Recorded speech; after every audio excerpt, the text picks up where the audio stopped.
Wakil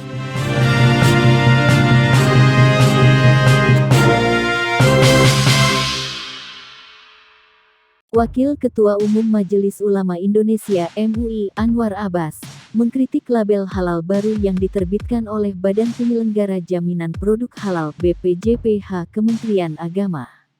Ada dua alasannya mengkritik logo itu.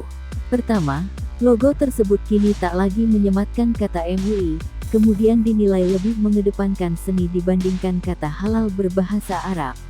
Padahal dalam pembicaraan di tahap-tahap awal saya ketahui ada 3 unsur yang ingin diperlihatkan dalam logo tersebut, yaitu kata BPJPH, MUI dan kata halal, di mana kata MUI dan kata halal ditulis dalam bahasa Arab, kata Anwar dalam keterangannya, Minggu tanggal 13 Maret tahun 2022.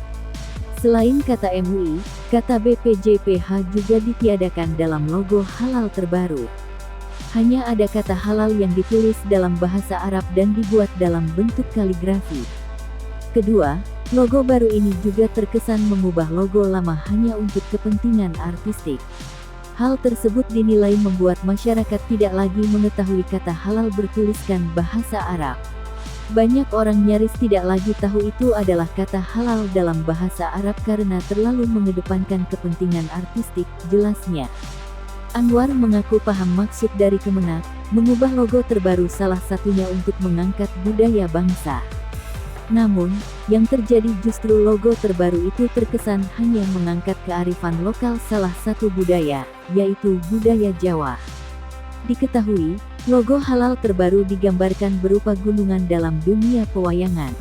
Jadi logo ini tampaknya tidak bisa menampilkan apa yang dimaksud dengan kearifan nasional, tapi malah ketarik ke dalam kearifan lokal karena yang namanya budaya bangsa itu bukan hanya budaya Jawa, tutur Anwar. Sebelumnya diberitakan, BPJPH Kemenak menetapkan label halal yang berlaku secara nasional. Penetapan label halal itu dituangkan dalam Keputusan Kepala BPJPH Nomor 40 Tahun 2022 tentang penetapan label halal. Menteri Agama Yakut Kholil Qoumas menjelaskan, ke depan label halal yang diterbitkan MUI tidak lagi berlaku secara bertahap.